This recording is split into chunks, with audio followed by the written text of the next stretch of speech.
Hello, this is A Delicate at TASvideos.org, and I am going to do another tutorial video today. This one is going to build off from the introduction video on how to make a tool-assisted speedrun. Today what we're going to do is focus on adding a new tool to our arsenal, and that is the RAM watch. And so we're going to get into that. I'm also going to go into more depth on how to use the basic ideas of frame advance and save states, and a little bit more into re-recording and strategies for getting a higher level of optimization into our movies. I'm also going to get into Super Mario Brothers, and what we're going to do today is make a high quality video of the first level of Super Mario Brothers. That way I can walk you through it and you can kind of see the logic behind the game and the tools and how someone would go about making a publishable movie on TASvideos. Okay, so to get started, what we want to do is talk about RAM watch. Up until now we've been dealing with using a frame counter. Let's enable that, right? And that will, right here, that will allow us to get a more accurate measuring stick, right, for trying to see if we've done something faster or slower, rather than trying to be subjective or say that looks faster. We have an actual number that will tell us exactly what we're doing, right? And of course we have input display, that's down here, so that we can actually see the input we're doing. And then of course we've got pausing and unpausing the game, that's going to be a critical one. And then the frame advance key, which will of course advance one frame at a time. If you don't know what any of those things are that I just talked about, watch the previous video and of course go through the hotkeys of FCEUX. Under the config menu you'll get something that looks like that.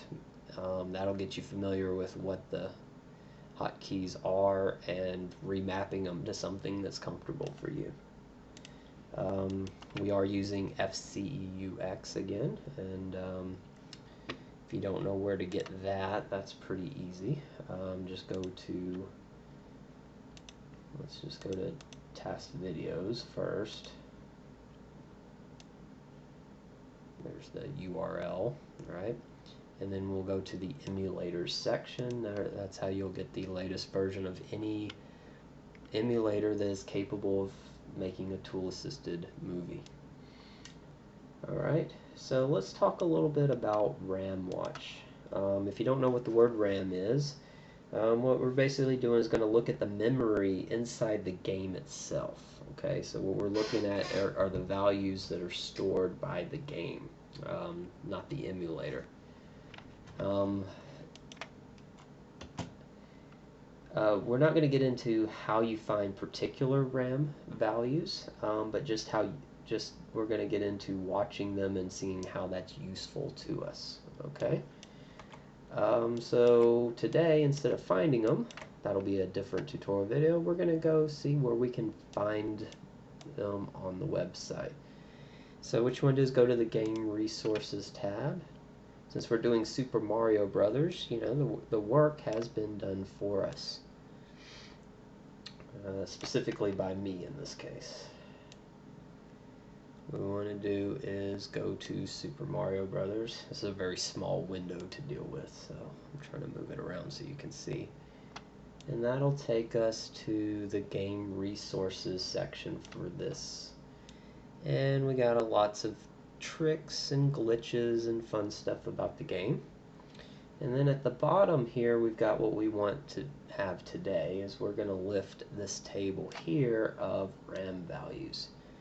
So what a RAM value is just a byte in memory. I'm going to assume you know what byte is. And actually we can see kind of get a visual here with the hex editor in FCUX, and then bam, we kind of have a grid-like display of all the RAM that's going on in a game. This probably looks very meaningless to you, but if you look at it a little bit longer, it's actually not as meaningless as it seems. Notice, I mean, look at this right here. What's happening there? Looks like we have a counter, right? Every frame is being counted. It goes all the way up to FF, which would be the maximum value it can. Right? And then it starts over. So we don't know why it's doing that, but we know what it's doing. It's counting. Alright. So there'll be a tutorial about how you can find useful addresses, but in this case we've already found them. So let's take a look here. There's a bunch of them here. There's the 21 frame rule. I don't really want to get into that just yet. But here's a good one right here. This is going to be track the position Mario is in the level. That's going to be a handy one. So that's the first one we want to do. FCUX has two RAM watching tools. We have actual RAM watch. So this is the one I would recommend. Looks like this. But then there's also memory watch, which looks something like this. And today I'm actually going to use memory watch because it's actually the I guess it's a little bit more user-friendly to start off with, and it's faster. Because what I can do is just type in these values in the address. So 0086 is my position, and bam, and now I've got a value here, and I'll actually put that a little description there, and it's as simple as that. This is actually a huge deal though to have something like this. So if I gotta expand this a little bit. Let's go a little bit more. Almost there. Let's do, trying to minimize how much I stretch this so that the quality doesn't suffer. Jeez. And then if nope, not quite. So let's just go out to, there we go, that's something. As you see, even in the demo, you see that value changing as he's moving. So let's do this. So I got it paused here. As I'm moving, you can see that number go. It went from 76, 78, 80, 82, 84. Looks like he's moving, what, 2 pixels per frame? 84, 86, 88, 90, 93. That's interesting, right? He moved 3 pixels that frame. So what you see is we're starting to kind of get underneath the hood and take a look at how this game is really working. So this is actually a very powerful tool because we get a deeper understanding of the game. For instance, we now know exactly where Mario is. He's at pixel 93. So you might be, well, what good is that? But at least we now have a non-subjective place he is. Without this, where's Mario right now? Looks like he's a little bit after a line right here on a block. I mean, but that doesn't tell us very much. So already we have something that's useful if we're trying to compare. For instance, let me get to maybe this frame. On that frame, he's at position 232. Now if I were to redo, I could get to that frame again, look at the position, and I would know if I was faster or slower. Let's keep looking. There's another one here that's going to be very, very useful for us today, and that is right here, speed. We certainly want to know how fast Mario's traveling. So his speed is 0.0057. Notice he's moving at a speed of 40. Alright? Even if we don't know what 40 means, it's still a useful tool. For instance, right now, I'm walking, I'm not pressing B, and I'm moving at a speed of 24. As I hold B, Mario wants to ramp up to a speed of 40, and notice he kind of maxes out at 40. So that's going to be Mario's maximum running speed. Okay. So we're getting a better understanding of how this works. There's one more that I want to do today. I don't want to get too in depth, but there's this one right here called subpixel. What a subpixel is basically a phrase that we use. It may or may not be accurate, but it's basically going to be the fractional part of his position. So even though he was at position 93, he was probably really at like 93.1 or 93.6. You know, it's not an exact number. So we really want that one too. Let's just kind of do that. So we want to add this subpixel value so that we get an even better measuring tool. We have a more precise measurement now. Actually, I want to reorder these. Let's put our subpixel there since that's position. Put our speed right under it, and now we know exactly where Mario is at all times and exactly how fast he's going. There's actually one more variable that would be useful. Actually, two more. Anybody who knows that, don't scream at me too bad, but I don't want to get too complicated right now. Okay, so let's get to right here. Now that we have the subpixel, we actually have a better way to solve a little mystery that we noticed when we actually started looking at the values, and that is that when Mario gets up to full speed, he moves at 2 pixels per frame, 108. But sometimes it's 3. But we actually know exactly why that is now. Notice the subpixels. As they get up into a higher value, notice that's 240. As we get into a higher value, that's going to wrap back to a lower value, and that's the moment that his position is actually going to, basically it's going to round, and now he's going to move 3 pixels instead of 2. Alright, so subpixels can actually be very powerful because it allows us, first of all, to have a better understanding of the game now. We now know when and why he's going to move 3 pixels instead of 2. But we also have a better measuring point. For instance, right now Mario isn't at position 126. He's at about position 126 and a half. The subpixel value, the maximum value, of course, is 255 because this is a single byte. So we're at about half of a 255. So, you know, about a half a pixel there, give or take. Notice it's fluctuating at maximum speed between 112 and 240. And then he's going from 3 to 3 to 3 to. So really right now Mario's traveling at 2.5 pixels per frame. So we're getting a pretty good understanding of what's going on. The speed of 40, the reason it's 40 is because the measurement we have is 1/16 of a pixel. If you notice the subpixel value, if we, well, let's slow down. 160, 64, 240, 192. These are actually all divisible by 16. Super Mario Brothers doesn't understand fractions that are smaller than 1/16.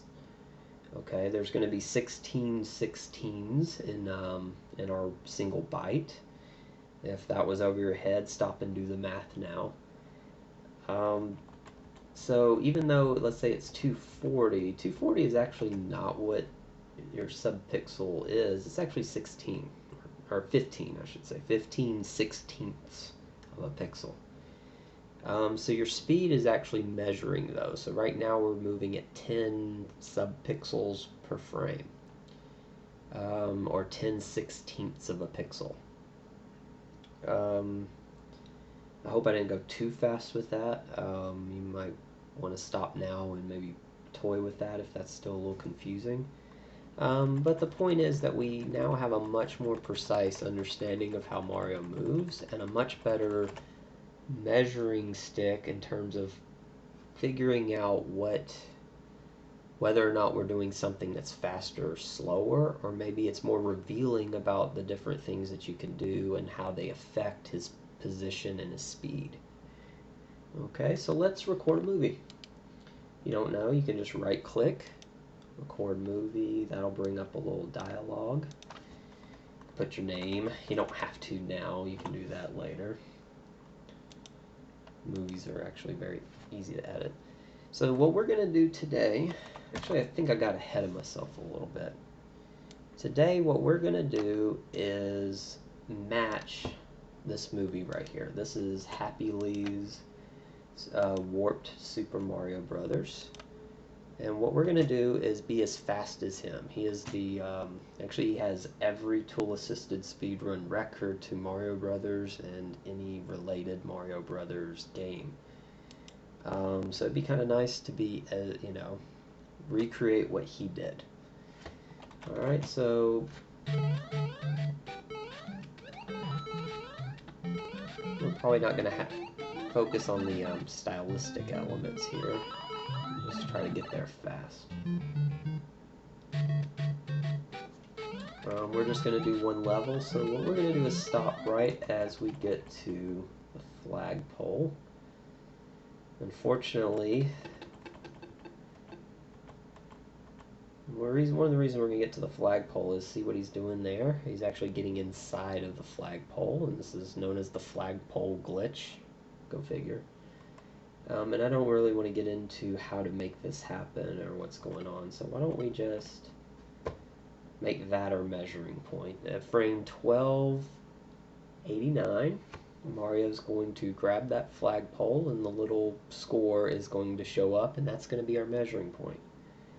That's actually not a good measuring point at all in this game due to what we call a frame rule, but well, that's for another day.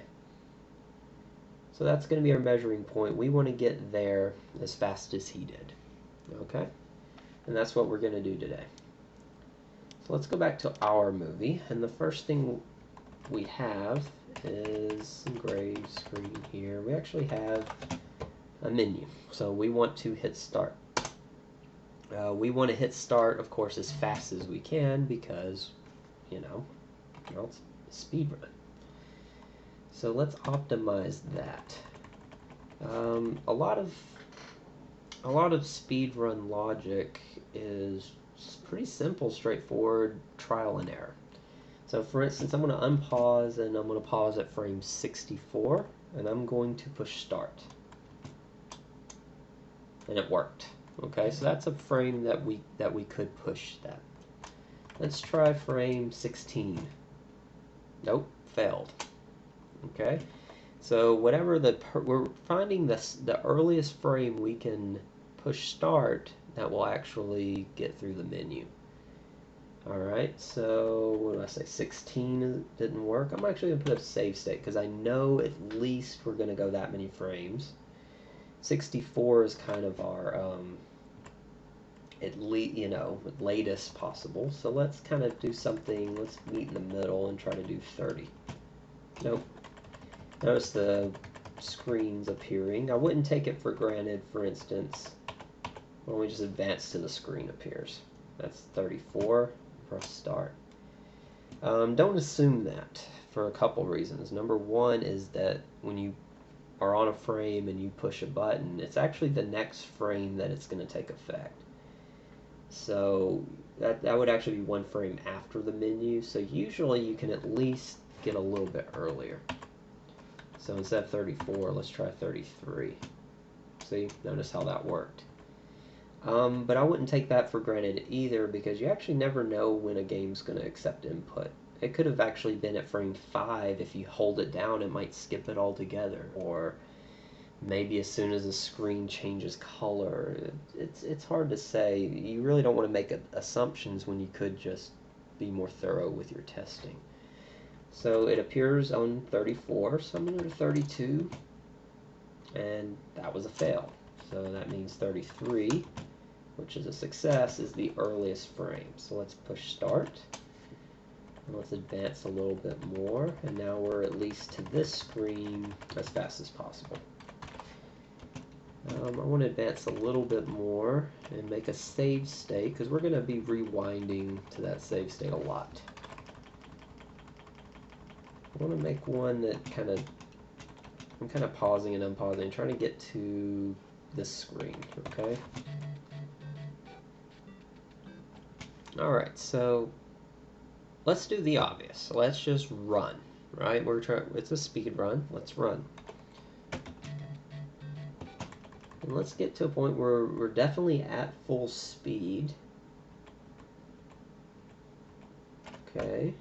And we're going to make a save state. I always put, actually I do 8. That's always my best so far save state. So when I go back and I do things, I'll have that to compare to, and if I'll always have it. So if that ends up being my best take, I can always just load it and move on from there. But let's see. Well, first of all, I think I got ahead of myself. Let's just make sure that since we're comparing to the world record speed run, that we at least got past the menus as fast as possible. Notice the menu screen actually disappeared on that frame. Let's move over to Happy Lee's movie. I can't show them side by side without a loss in quality, so I'm just going to kind of drag it over when it's important. 1, 2, 3, 4, 5, 6, 7, 8, 9, 10. Oh.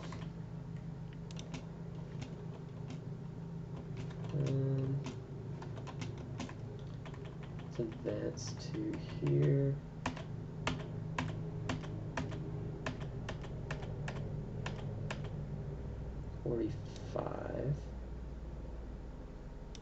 That's interesting. He did it at 45. That can't be right. Interesting. Alright. Currently I have no explanation how we're faster than the world record, so we're going to leave it at that. But let's advance a little bit further here then, and let's see the frame that we first actually see the background, and that can be kind of our compare point. He's at 195. We managed to get there. Let's move that out of the way. So at 195. Okay. So at this point, if you should be confused. How did he press start later, but then we ended up at the same frame? That's actually because of a frame rule in the game. Frame rule is a particularly bad terminology, but it's what we use. And maybe if we have time, we'll get into that. But let's just say, we were both here at the same time. We're equally fast to the world record. That's awesome. Okay, but however, if you remember, we just ran and we got to this point. That point in the game is 202. Okay, let's see how we compare to Mr. Happy Lee. We got there at 283. Let's put his over. Let's put his RAM values, and let's just kind of get to 283. Put those in a different way. 202. What am I thinking? Alright, he's actually at pixel 203 here to our 202. So that's about as close as we're going to get for a measuring point.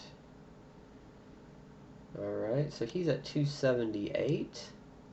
We're at 283. Well, crap. We're 5 frames slower. Alright, so we've already done something wrong. So notice, and I highly recommend this, if you're going to make a movie, it's really enlightening to just try to at least match or beat an existing movie. Because you'll learn a lot. Like, if you didn't know that there was any tricks to starting out Mario running, you would have found it right now, and that you've done something slow, and you can have an opportunity to figure out why. Okay, so let's look at his movie again. Let me get a save state going for his, so I can kind of... Oh, that was too late. And about right there. So notice that he's jumping a few times. Why is he doing that? Let's actually break it down a little bit. Notice one frame after Mario appears, he pushes left and right at the same time. Why? Well, let's do it ourselves. Let's go back to my save state, let Mario appear. Well, let's just run. And if we run to even frame 197, we can see our speed of 1 and a speed of 2. It's 2, 3.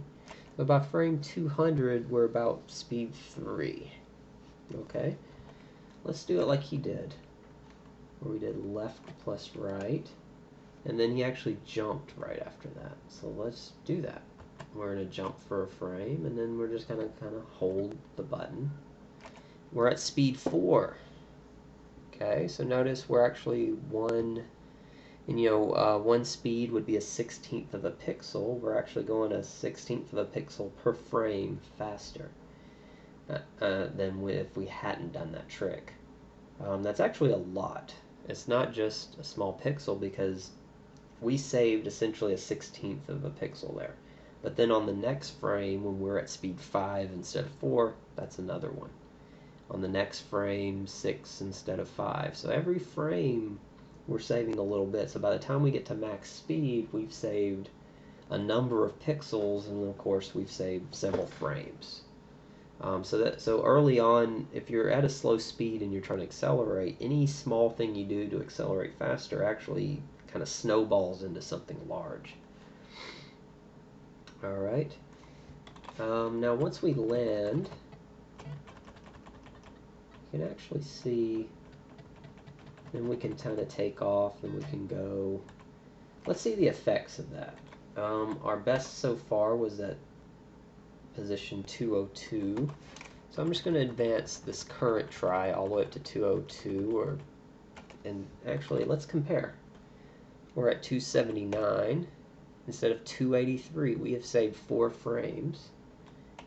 We've actually saved a little bit more than 4 frames if you look at the subpixel. We're at 144. That's bigger than 16. So we actually got a tiny bit more speed. We got a tiny bit more out of that than just those 4 frames.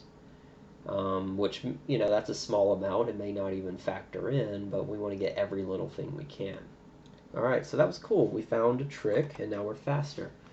Unfortunately, we're still not as fast as this movie. Hold on a second. Technical difficulties. There we go. I didn't make a save state at that position. Let's go 200. What I like to do is, in a situation where I can't get on the same pixel as another movie, I like to give the movie the edge. So that what I mean is that I'm gonna get to 202 when it's gonna get to only 200. I'm gonna give it that edge. That makes me that way I know I'm not behind at all. I'm, if anything, ahead. Okay. I don't know if that made sense.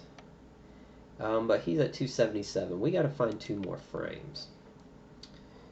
Alright, the thing is, what's going on here, the reason we jumped at the beginning is that Mario actually accelerates faster in the air.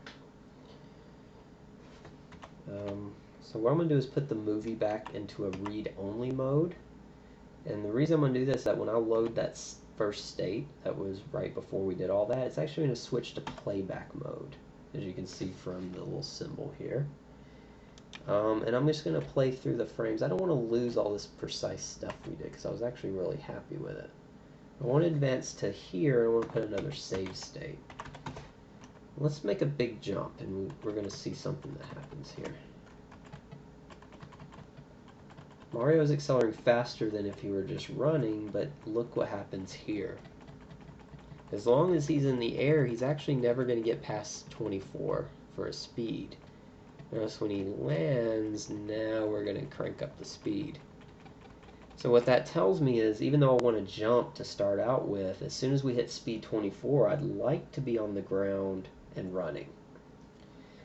So what we actually want to do is the smallest jump we can. So what we did, as you can see from the input here, we're actually just going to jump 1 frame.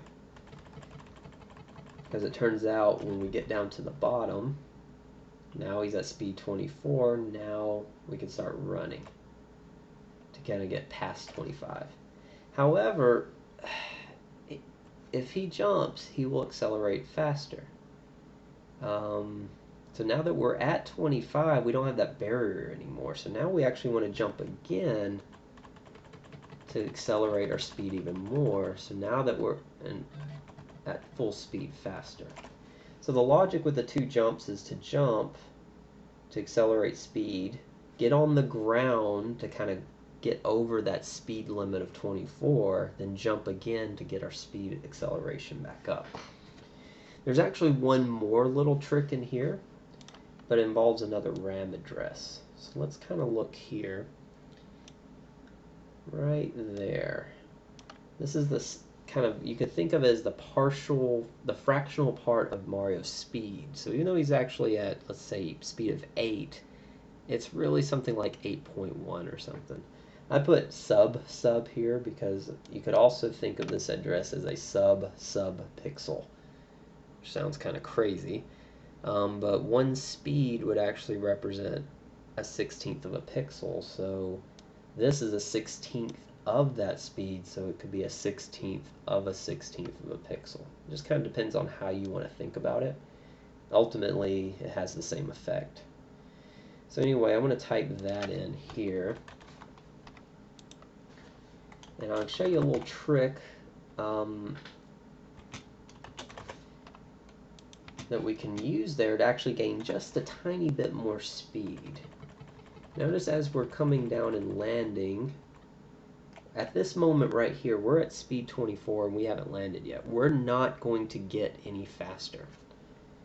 Let me make a save state there. So if I hold right, all I'm doing is changing the subpixel value, or the speed subpixel, I should say. What good is that doing?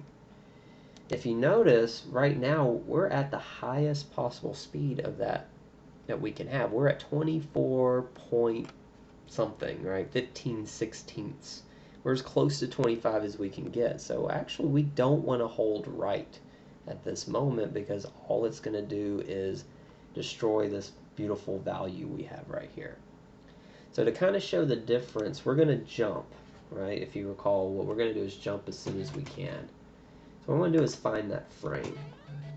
And it's actually, it's not 218, because notice we kept 24. It's actually 219, because we need to stay on the ground long enough to break our barrier there. So if we look at 219, notice we're at speed 25. Then we push to speed 26. If I actually hold down, if I actually let go of right, just for this 1 frame, I'm going to keep the 240 here, but I'm still at 24. Now, notice what happens. As soon as I land on the ground and I start running again, we're at speed 26, not 25. Okay, so we've actually now found yet another way to get Mario's speed even faster. Now we're at 26. So we're doing a good job getting Mario as fast as possible. This particular trick, exploiting the speed subpixels, that was actually discovered by KLMZ. And it was actually how he improved, not Happy Lee's movie, but the previous movie. It was actually the sole reason that movie beat the movie before that. It allowed him to, this little trick allowed him to save a frame in 8-4, but it also allowed him to bust a frame rule in 8.2, I think. And we'll get into a frame rule one of these days, not now. So little things like that, little observations like that can actually have a profound impact. He beat his previous movie, which was considered perfect, with just a very, very simple and a very tiny optimization there. All I did was let go of right for 1 frame. The key, though, is I understood why. I observed something and understood why I might want to do that. Okay, so at this point, we can jump, and now we're just ramping our speed up. It doesn't actually matter how high we jump. That could be a stylistic choice, you know, whatever you think looks coolest. And now we're going to advance, and we're going to get to, wow, 203. That sounds familiar. Let's get his movie back, and let's get to a position of 203. Alright. Dang. Alright, notice something that happened there. We're actually 1 frame slower than he is. Oh, crap. So, what do we do now? Let's figure out why. I don't want to lose what we got, though, because we're actually... That's better than we were before, so let's at least save that. But let's go frame by frame.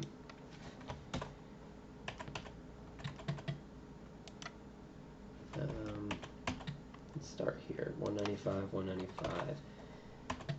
He does that, left plus right. We jump. He jumps without pressing B. Interesting, but why? Let's compare. Here, did it matter?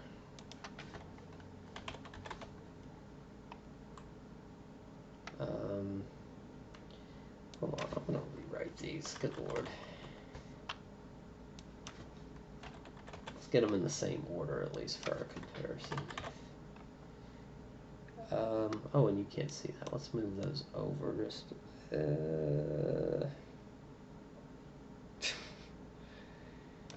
Okay, let's just. At that point, we have a discrepancy in what we did versus what he did. However, I don't see any evidence that what he did was faster. So at least for now, let's just keep what we got. Alright, so here we jump. Here he jumps. He's letting go of B.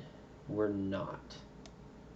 So does that matter? Let's check it out. We've got some very accurate numbers to compare, and they're identical. So we're still exact. We've matched him.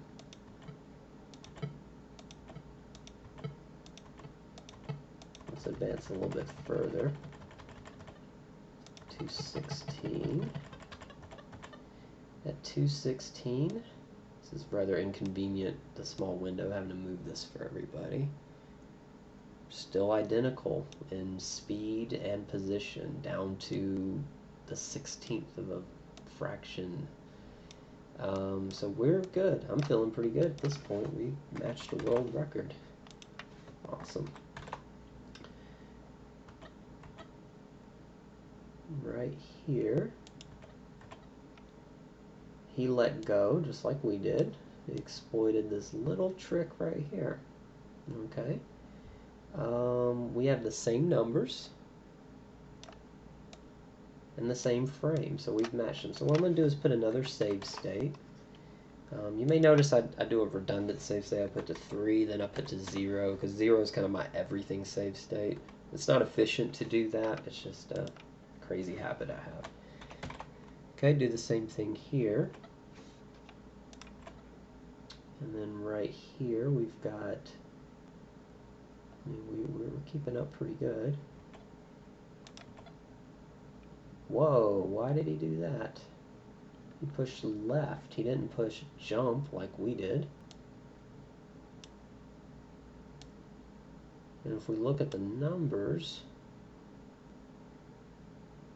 he's slower. He's got 26. We got 27. It's like, what the hell's going on? Alright. But then a frame later, he jumps. He still hasn't pushed B.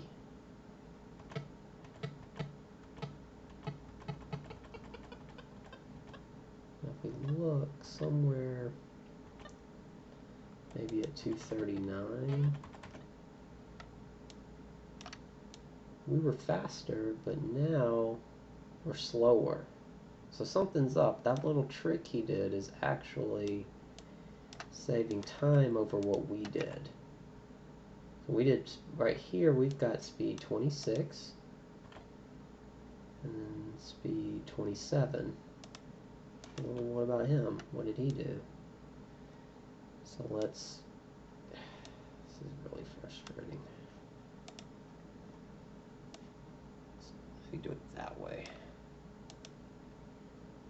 So he's going to go to 26. He's going to slow down a little bit. Then he's going to ramp up. Now all of a sudden his acceleration's a little bit better. Why?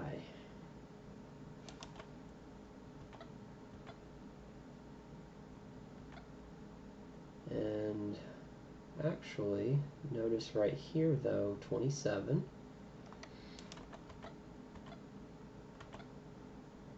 But we had a higher value here on our partial fraction, so now we're going to jump up to 29 on this frame. So at 232, he's managed to get his speed up to 29. Now what did we do? We just jumped. Because we didn't think turning left was going to actually be faster. We would think, on the contrary, it's slower. And notice that on 222, we have a speed of 229. Okay, but look at our, can you see that? This is it's probably confusing who's what at this point. That's partial value here is higher, and so what's probably going to happen is this higher value here is going to get him to a, let's say, 31 speed sooner. Wish we could, it's kind of really cramped over here. He's gonna, so let's see, on our frame we're gonna get to speed 30. He's going to get to 31 when we were only at 30. Now that little speed optimization is going to cascade now because each frame he's going to gain a little bit on us. Alright, so notice what he's doing is he's exploiting that sub speed value again. By pushing left, he keeps that value high so that the speed value will increase faster. So that's a neat little trick. And we want to match them, so we're going to rip it off. Let's do it. Okay, so we go here. Let's start recording again. We're going to go here. Then he's going to go right plus B. We're going to notice at this point we're basically just recreating the circumstances frame by frame. Except I screwed up. So let's do that again. I think that's what I did. So on frame 219, we get our speed up to 25. The logic there is we broke that 24 barrier. Now what we want to do is push left to kind of manipulate that speed sub-pixel value. However, we've got a little problem. That 240 isn't what we were supposed to do there. So I've screwed something up. So let's go back. See, this is where it gets fun.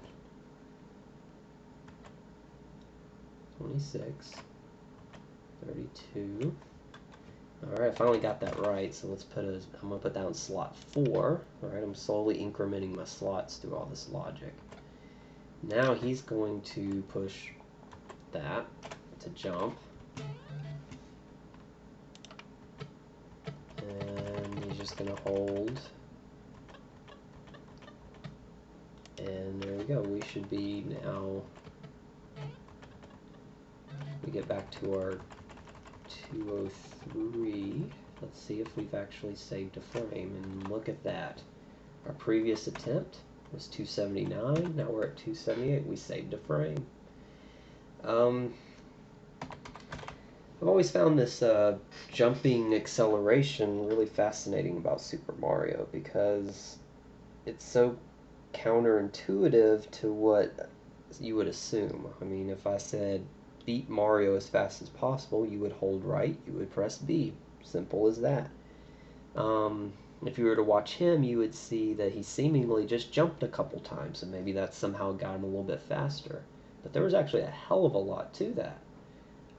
there wasn't just one little trick in there. There was a series of tricks and manipulations based on understanding of how the fractions are going to carry over, and when you're talking about speed and position. So that's actually a really in-depth section, but it seems so innocent. I've always found that really fascinating. So at this point, we've accelerated as fast as we can, and I think it's really cool also that there's a series of tricks there. You know, the first jumping tricks were simply jumping, but then we added, you know, manipulating that sub speed by letting go of right for a frame. Then, you know, Happily comes along and he finds yet another trick where you can push left for a frame that gets your sub speed, that keeps it at a high value. And so you see how people are learning from each other and finding new tricks and adding kind of on top of that. I always find that really cool. Alright, now that we're at full speed, it's easy for a while, because we just have to keep full speed. This is where style can really come into play, because I can do lots of things here. I can hit that coin, I can jump on the Goomba, I can miss the Goomba, I can hit a coin, hit a brick, I can do whatever I want. If you notice, Happy's choices involve things like he jumped over that, so he could land on the Goomba, you know. We could go either way. And so that's where the human element can come in, and at least with the tool-assisted movies that are on our site, it's not only a choice, it's kind of expected that you do something interesting here. You can do something interesting, you should do something interesting. That isn't to say, you know, one way of doing it's better than another, but you should just stay aware of things, because what you're trying to do is to impress the audience at all times, not just to get the lowest frame count.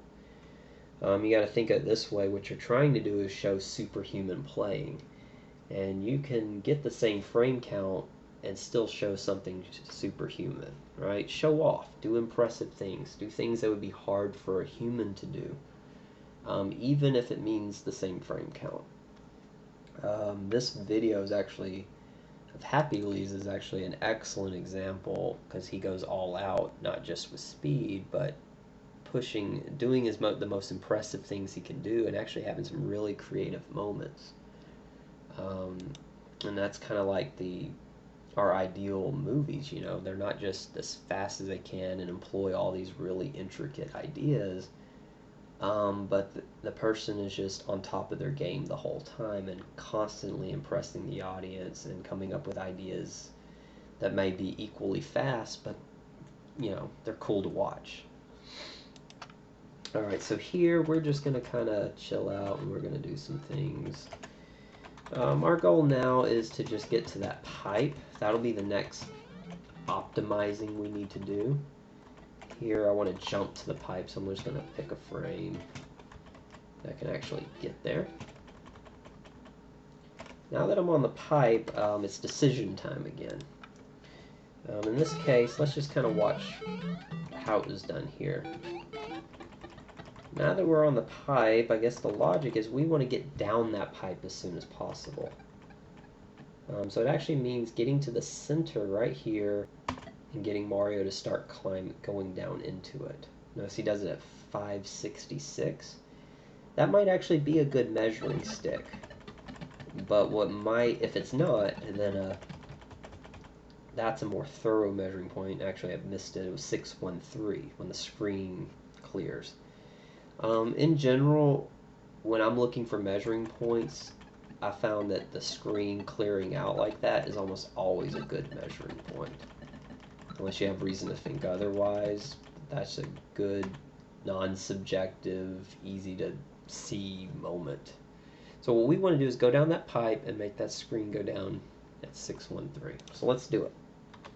Let me just hold down. Did that do it? Yeah, it was that easy. Awesome. Alright, isn't it nice when it works out that way? Put it on save state 8. Actually, notice I put it on 9. 9's my kind of don't touch. That's kind of a big section, so I kind of want to be able to come back to there no matter what. This is a new section, so that's save state 1 in my mind. This is a really interesting thing to optimize, and I touched on it on the last video. The logic here is that we can't just hold right and B again. When in doubt, that's the logic, right? It's Mario, you hold the right button, you hold the run button, and you don't get hit, and as fast as possible. But what I find about Mario that's really fascinating is how often that's not true. While that's the conventional logic, the counterintuitive results, it's unexpected. So if we do that, even if we jump at the earliest frame, we're going to bash into that wall, and notice what happens to our speed. It is now currently 22. It's 0. Now as we keep jumping, let's just assume we're jumping as optimally as possible. We're going to get to a height that can get us over that block as soon as possible. So that's as fast as possible, right? Well, it's not, because we're only at a speed of, let's say, 3 at this point. Now we've got to climb and build speed, and notice how long that takes. So our logic here isn't just to land as soon as possible and jump as soon as possible. We've got to avoid hitting this wall and to have as much speed as possible when we finally are high enough to go over the wall.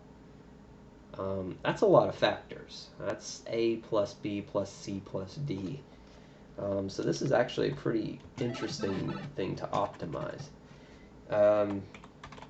This is an important one. If you're learning how am I going to optimize videos and how am I going to break records, watch this section, because this comes up in almost every platformer game somewhere, the logic that we're about to go through.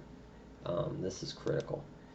Let's watch his movie. If you notice, what he's actually going to do is wait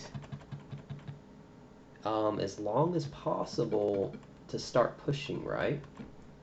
Then he's going to jump, and notice if we time it, there's going to be this perfect frame that if we start running, we're going to be able to hug that corner right there without ever touching it and losing our speed. So what we're actually doing is finding the earliest frame possible to start holding right and B. And it seems simple, but this kind of logic is really common, where you really want to try to avoid losing speed. So you never want to kind of bump into a wall that kind of knocks you back down to 0 speed. You tend to want to try to get over the wall while maintaining as much speed as you can maintain. Alright, notice all our speed tricks aren't relevant here because we're up in the air. And by the time we hit the ground, we're actually so close to 24 speed, there's really not much we're going to be able to do. So really the only element here would be to fall and jump. And if you're watching input, you see that there's actually a little more to that, but let's ignore that for now. Alright, so we've made an assumption. We're just going to find that frame. So I've got my save state. I'm going to pick an arbitrary frame of 670. Well, I take that back. We've got multiple factors. Let's already get one of them. So this is where multiple save state slots are handy. I've got save slot 1 there. Now I'm going to go and I'm going to save something here in 2 temporarily. Because what I'm doing is just finding the first frame I can jump. 686 is too early. 687, 688, 689. Okay, so write that down. Type it somewhere. Memorize it. That 689 is our earliest frame we can jump. Alright, so now let's go back to slot 1. What we want to do is just kind of pick a random thing to kind of give us an idea. Let's try 670. I'm going to start holding the B button and right to accelerate. B probably actually isn't relevant here, but I'm going to hold it anyway because I like to. And then at 689 I'm going to jump. It looks like I didn't touch the wall, but why looks isn't accurate enough. What I'm going to do is go in slow motion, actually watch the speed and make sure it never drops to 0 or dips. Alright, look at that. That's cool. Alright, we're up on the wall. Have you noticed another problem though in this section? We hit speed 24 and we were still in the air. Remember, 24 is kind of our speed limit in the air. We've got to get on the ground as soon as possible to crank us back up to speed 25. So this little section's actually gotten more complicated. However, we have something. We have frame 670 is a good place, is a frame that we can start pushing right, and we won't run into trouble. But maybe we can do it earlier. Right, so let's try another round number 60. Alright, 89, we start jumping, and crap. Okay, so 60 is a fail. So I'm actually going to put a save state there because I know, my logic here is that that's not a good frame to do that, but I now know every frame prior to that, I know what I want to do. So that's a good place to kind of save my progress. So now I'm going to go to 65, right? We'll split the difference. Binary search pattern. Get to 89. Notice what I did is actually I confirmed. I mean, just because I know it was 89 doesn't mean I didn't mess up. So I like to constantly try to like do things one frame earlier than I think I'm supposed to, just to make sure. Who knows, I might have screwed up the first time. Alright, so 689, I jump. Awesome. So 65 is good. Whoa, wrong save state. Just a little word about how save states work in most re-recording emulators. When I load a state and it's recording, it actually is just it replaces the movie with another movie. All these save states actually have the movie in them. It's called, the term we use is bulletproof re-recording. And what it means is that if I load the wrong save state like that, I didn't actually lose any data. I can just go back to the one I had and it's fine. Because all that data is backed up into the save state. Alright, so save slot 2. 5 was good, so it could be earlier. So let's split the difference between this, which we know is good, and this, which we know is good. Let's find one even sooner. Let's try 63. 63 was good. So let's try 62. One frame sooner. And 62 is a fail. Alright, so now we know what we want to do here. Alright. Now, we got one more factor to go into. And that is, not only do we want to jump, we actually want to jump as little as possible to get up to the top there. So I found here at 689 is the least number of times I can hold A to get on there. Now I'm on speed 25 and I'm good to go from there. Now I can ramp my speed up, right? So let's get to speed 40, advance a little bit, and make that a checkpoint. We're at position 112. We've optimized everything we've considered up until now, and let's match it up to our record and make sure that we aren't fast. See if we've matched. So at this point, dang it, he's at 113 actually, and we're only at 112, so he's a pixel ahead and one frame faster. Of course, you probably, if you were observant, you would have known I was making a mistake right then, because remember what I told you, that in the air, Mario's going to accelerate faster.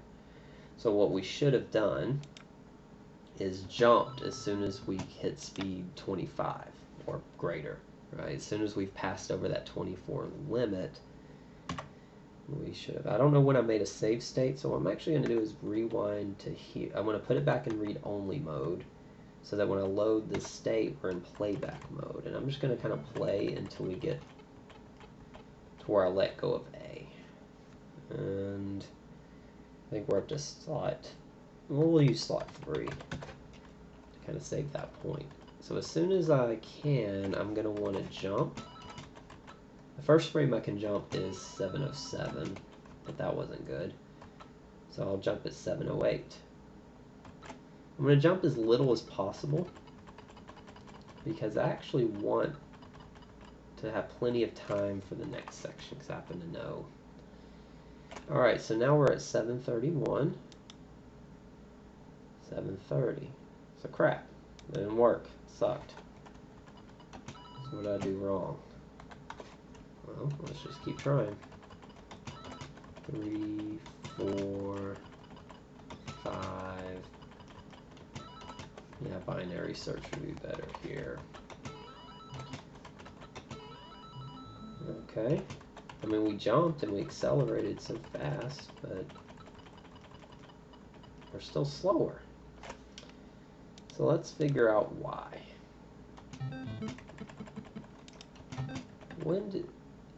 So here, when in doubt, this is why it's good to have another movie, because you can see what you're doing wrong. You're like, well, crap. So we actually, our first optimization was right here on what's 664. We started pushing right in B. What did he do? Right there. Alright. So what we have here, and this is why I said this section is so important, because it comes up so often in a platformer style game.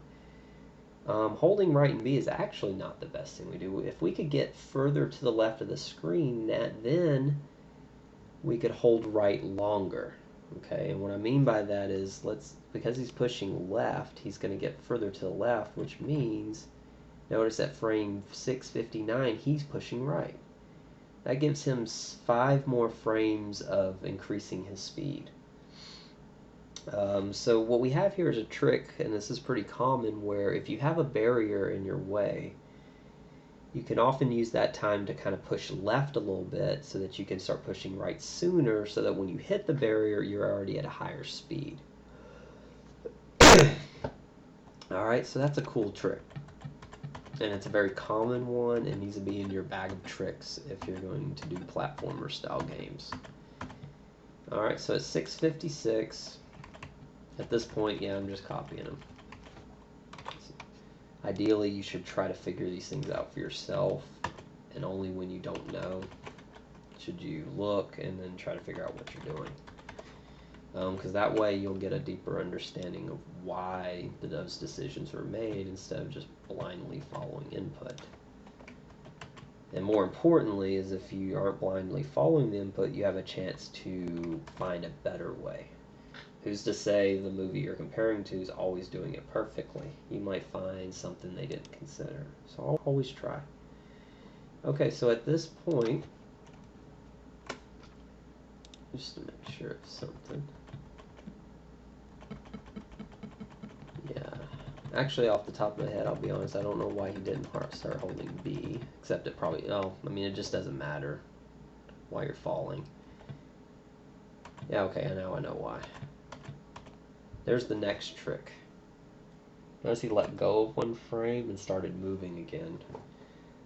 The reasoning behind that has to do with your subpixels. Let's watch those. This is why that's a very handy value to have. It comes up a lot that there's little manipulations you can do. So if you watch a subpixel value, notice it's 200. So what he did is he didn't want to get that subpixel value to wrap back down to a slower value and move his pixels. He did that to actually keep himself 1 pixel further to the left. If he had just held right for whatever how many frames, and then or waited a frame and then held right, if he had waited a frame to hold right, he would have hit the wall. But if he had held right just a little bit and then let go at the right time, when it's not going to affect the subpixels, when they're not going to wrap, he can actually kind of squeak just a little bit more, get himself a little bit further to the left before he starts accelerating. I hope that made sense. I don't know if I can explain that concept any easier. Alright, so at this point, I don't think I want this video to be 10 hours long. So, rather than find that perfect value, what you would want to do is try finding where you could let go in order to kind of find that optimal point to try to push it for. And there might not be one. Might not be a point where you can let go and push again to try to just squeak a few more subpixels out. But I don't want to sit here and go through the process of finding that perfect one, because video's already getting pretty long. But you always want to try, because that's also actually another really perfect opportunity to save time over somebody, is that they may not have considered it or not tested it enough, because there's a lot of variables. I could let go 2 frames. I could let go for 1 frame, hold it, let go of a frame. I could try all of those at different frames. There's a whole lot of possibilities there. And so there's an opportunity for you to maybe find a better combination than the movie you're trying to beat. You can maybe just snag a frame, snag those frames everywhere you can. Or you let go of 7. So here. Alright, I don't think there's any tricks here. I think it's just, well, as soon as I say that. Notice here when he let go of right, it's because he's at full speed, so it doesn't matter. However, his sub speed is maxed out. So again, by doing that, as soon as he does hit the ground, he's going to get a little bit more speed. So we should do that if we can. In fact, we might be able to do it right now. So it doesn't really matter. We're not losing speed, so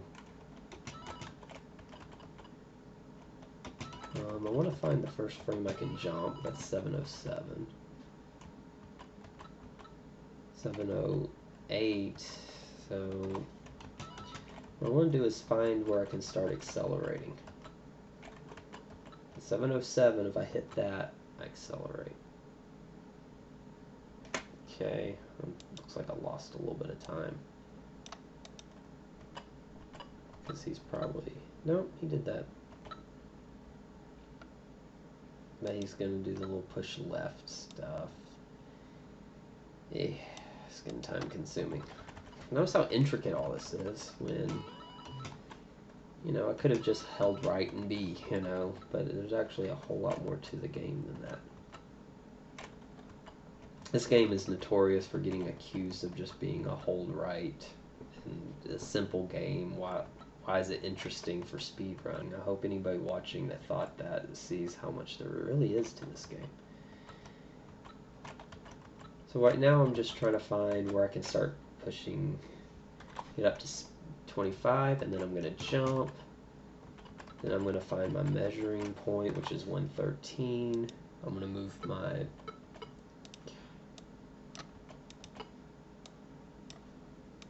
wish you could see. I'm just take my word for it. It's going to be 113. Well, looks like I missed. Quick draw on the frame advance. Okay, 730. We're at 731.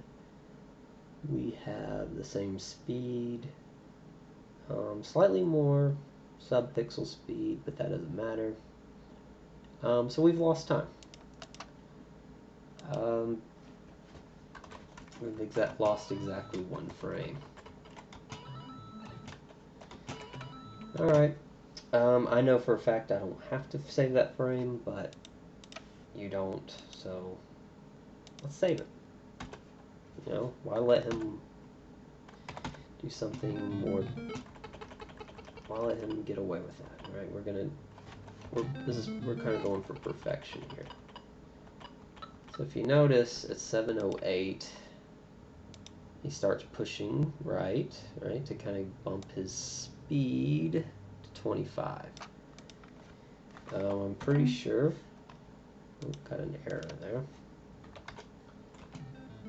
Well, we can talk about that error sometime, but FCUX prevents you from loading save states and that aren't logical. It kind of idiot proofs for you, and I hit a save state I shouldn't have. Alright, so we're at this point actually matched up with his perfectly. But if you remember in all that acceleration stuff we were doing at the beginning of the level, there was that trick where we push left for a frame, and that kind of messes with our sub-pixel speed so that we can kind of eke out just a little bit more speed. Then we're going to jump, which is cool because it's counterintuitive. Once again, okay, this game's good at that. I actually messed up, so let's down. This is actually a really intricate part, and of course didn't jump when I could have. So let's jump.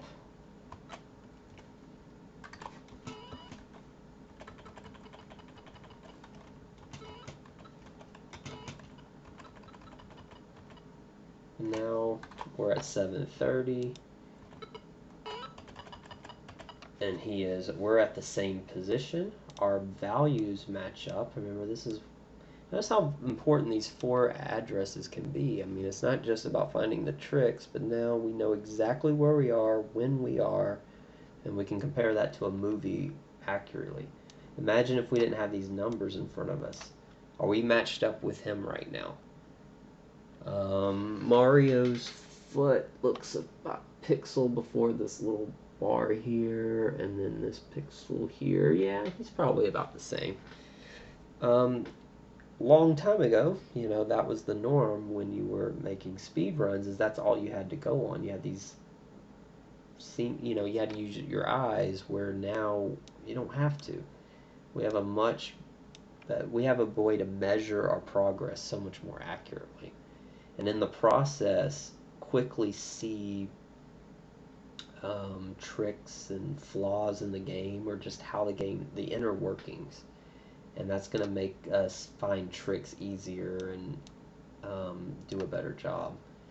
Alright, so now at this point, I mean, God, we've spent so much time on this one screen. But, alright, so now I'm going to fall and go into the pipe. Mario starts to go into the pipe at 775. That's my best attempt so far, because it's my only attempt. So with my logic, I always put my best at 8, so I can always come back to it. Alright, let's compare to his movie. He goes in at 67. Well, crap, he saved 8 frames on us. Alright, so this comes to another thing, and I think this is in our guidelines on TASvideos.org when we talk about like common tricks. I guess it would be the common tricks page. This is in platformers an extremely common one, so you need to always consider this and understand it. And that is vertical acceleration. Okay, so if we go back to here, when Mario starts to fall off this platform, he falls very slow, and he gradually falls faster and faster. Right? The game is simulating gravity. All right. Rather than run and fall off, what we could do is we could jump off. And if we time it right, we can start getting below the platform, about the same frame anyway, but now our acceleration is greater, so we're going to be falling faster. Okay, so the trick here is to jump off platforms rather than walk off of them. And most platformers have this logic to them, and the difference can be a lot of frames. In this case, we lost 8 frames for not if we didn't think of this trick. Alright, so the logic here is that we want to jump as soon as we can. Let's look at this movie. And jump as high as we can, but we want to get below this kind of, if you think about the line here, we drew a line across here, we want to start dipping below that line as soon as possible. And we want to jump as high as possible to get as much acceleration while still getting to this point as soon as possible. So again, we got kind of these multiple factors going on that we have to, kind of a juggling act we have to do. So what I'm going to do is just, this is my first opportunity to actually jump, is 7:30. So what I'm going to do is put a save state, and I'm just going to jump and then find how many frames of jumping I need to do in order to clear the platform. And what I'm doing is actually just holding it one frame, and then letting go, and I'm actually just unpausing the emulator because I can see it in real time, so there's no reason to really do frame advance. And then I'll hold it one more frame and let go, 2 frames. And notice at 2 frames, now I have actually cleared the platform. So I'm going to put a save state there. That's kind of a nice point to come back to. And now he starts going in at 68.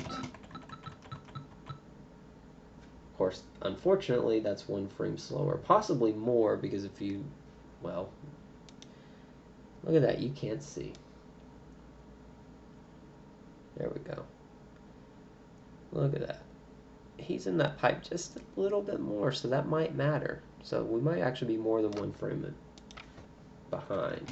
But of course, there's a real easy way to test. Let's just go to the screen where it turns black and just see the frame count. I know I'm slow at this point, but what I want to know is if that little extra that he's getting is a factor at all. So 927. I want to be able to, I want to know if I need to consider that. Basically, because I want to know, if anything, if I got an accurate measure point. And actually, if you see there, that's 6 frames. So that means a hell of a lot. Alright, so what I'm going to have to do then,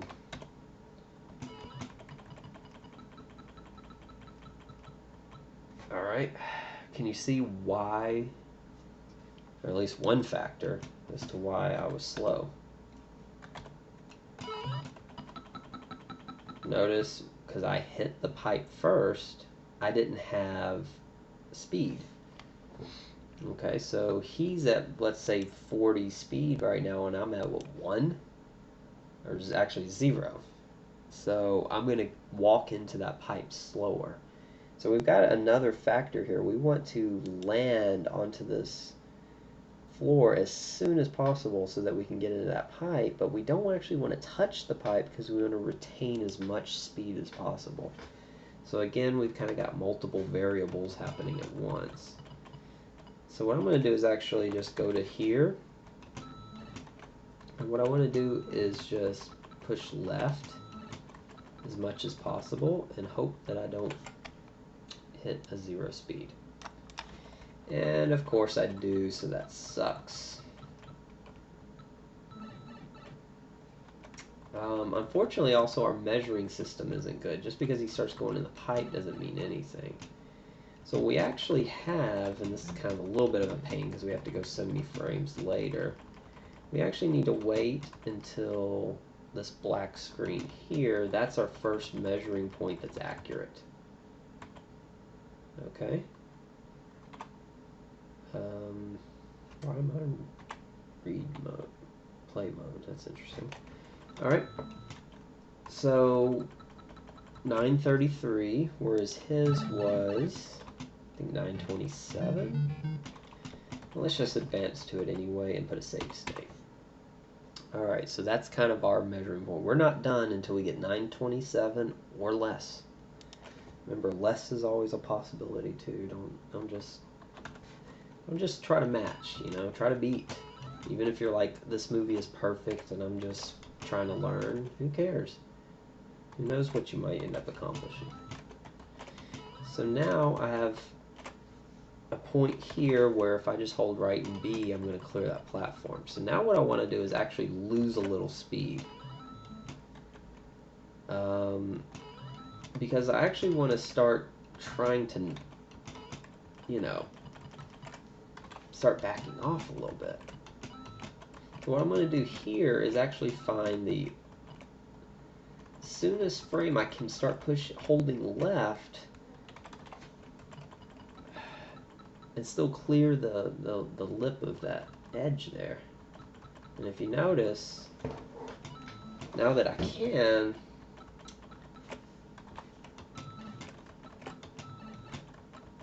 62, and I didn't lose speed. 61, still didn't lose speed. I lost speed there, so I want to. It's really hard not to optimize things I'm not talking about yet. Okay, so I basically found the earliest frame I could start pushing left without landing on the platform, and I did that, and I held left as little as possible to not, hit the wall and lose all my speed. So by doing that, let's see what our black screen is now. See if that, and look at that, 928. If you recall, I'm inconsistent with my save state. That's supposed to be slot 8, right? I'm actually at 28. Saved 5 frames, but look at that. Not good enough. We got to save 1 more frame. So this kind of comes into another kind of logic when you're trying to gain and lose speed, is actually the fact that I waited this long to start pushing left is a problem.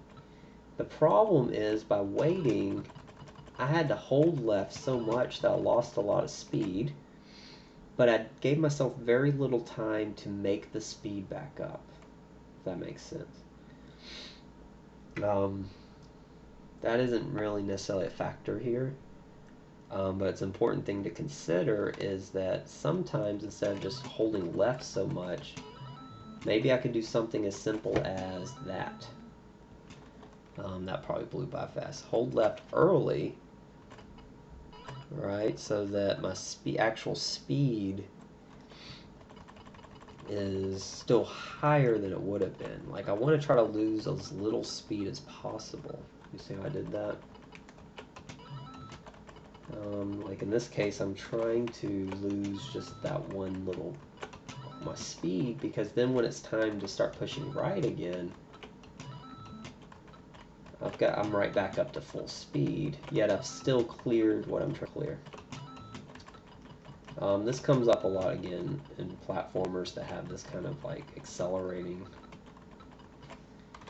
I don't know that's a factor here. I think the factor is I just gotta kind of hit that magic frame.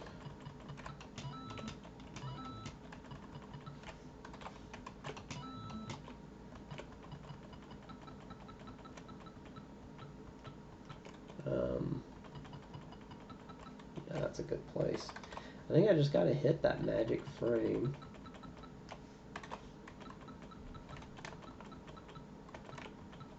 Maybe the right subpixels that I kind of go into that pipe as fast as I can.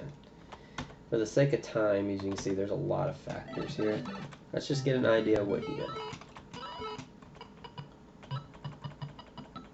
He's holding left, holding left, holding left, letting go. As you can see, there's actually a lot of input to get to the point where he just kind of falls right into the pipe almost. What he's actually doing is a little bit of kind of, what he's doing actually, it's like he's getting right into the pipe a little bit. That's going to be very hard to reproduce, because as you can see, there's a ton of factors into what he was doing.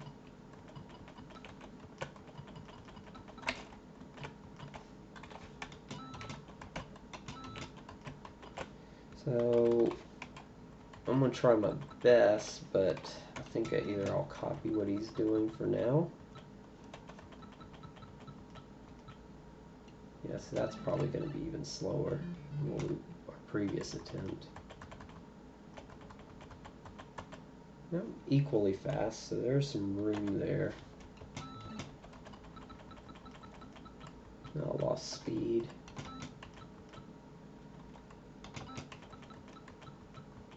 ideally, notice how I went into the pipe a little bit? Notice this. See that frame? Ideally, what's going on is that I want to get inside like that, and notice I'll pop back out. I want to do that at the frame I land. If so, I'll be inside the pipe a little bit. So that's kind of what's going on here. Ah, that looked pretty good, actually, right there. That might just be what I needed. I'm running out of slots here. I'm on slot 7, and my 8 is always reserved, so...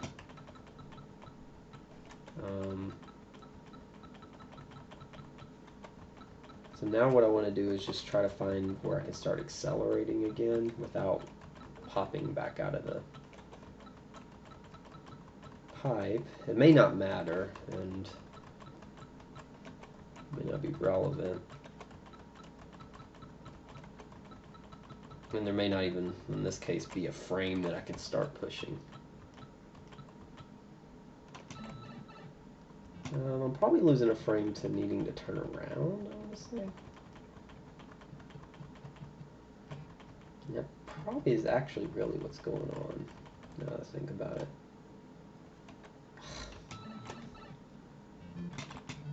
Missed my frame. Yeah, so what we want to do, instead of pushing left, so let's redo all of that, because the mistake I made was, notice what is right here. I want to be facing right, so that you don't have to turn around. So that's the first mistake I made. And that one was not a planned one. Some of these intentionally, I want to show you some logic, but yeah, that one it just blew right past me.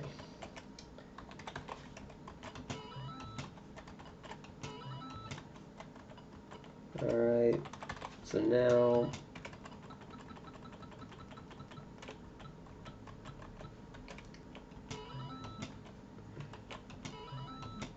what I'm doing is going to find the first frame possible that I can drop a little bit in speed, which is actually going to be pretty close to the edge there, because there's really not much room for error. I'm hugging that corner so close already. So right there. Okay, I don't actually want to hug it, but I just want to find that as a point where I have the option to start pushing left. Now at this point is a good one, and I can do whatever I want without landing on that again. And that actually looks pretty good. Yeah. Look at that, landed right in the pipe. Let's do that. 927. 927. I promise if you don't do I highly recommend Super Mario Brothers for optimizing, because it's a relatively straightforward game and you can learn a lot, but then once you really get into it, there's so much to learn and do. The downside, though, is every time you come up with that triumphant moment, hey, I got in the pipe, I did everything perfect, I thought of this, I thought of that, now you're equally as fast as somebody. Rather than a more satisfying moment would be, hey, look, I managed to save a few frames off the current movie. In this movie, I won't say you can't, but it's not as likely. Okay, so it's kind of, at this point, we're in our next point in the game. The logic here is the same as it was at the beginning. We want to find the frame we can push left plus right, because that kind of tricks the game for that frame. It actually gives us a little bit more speed, and then we want to do all those tricks, you know, all over again. So here, so I don't have to go through the process of finding that, I just used his. But what we did is we found, let's do one. We found the frame that Mario is officially out of the pipe. And then we push, you know, we jump as little as possible. Then when our sub speed is just quite right.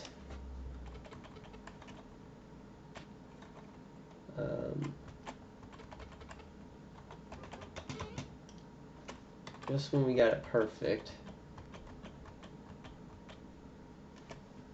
we want to let go.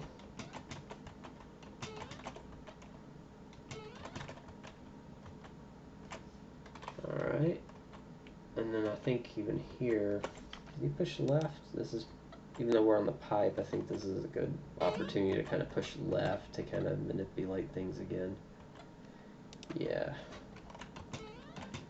We want to push left. Then we want to run again. Oh, actually we can fall off the pipe there. Because, interesting.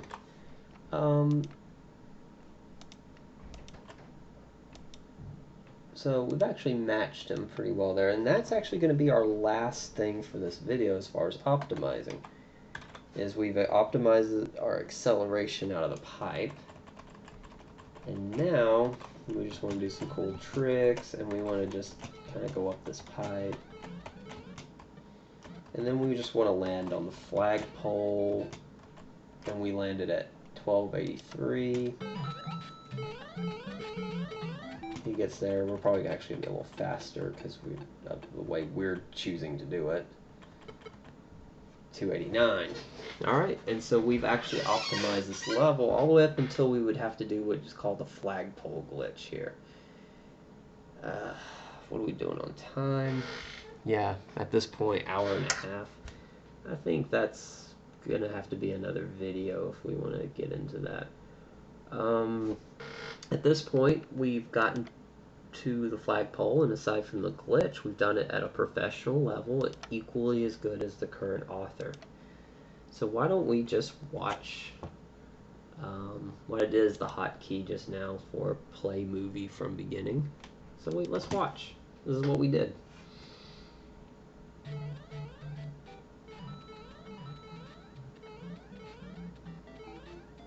Jumped in the pipe, timed ourselves there, landed right in the pipe, do all the crazy acceleration here.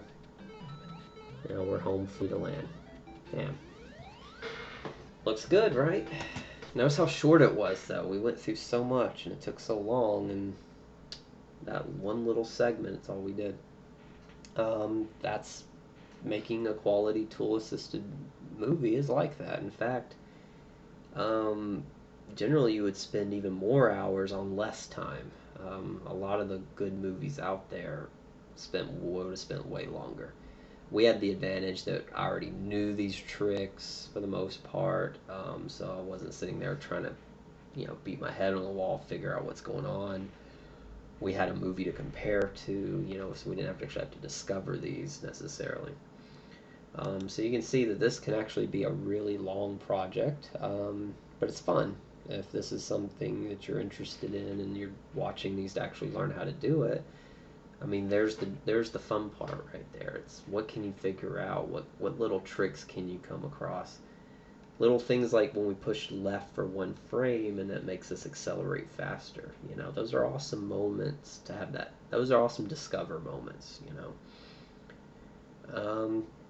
So I guess that wraps it up. I think I'm going to do another tutorial maybe on optimization techniques like this, but what I hope you got from it is, like I said several times, a lot of these tricks I'm showing you are common in platformers, so it's really important to get them down because they're going to pay off in so many games.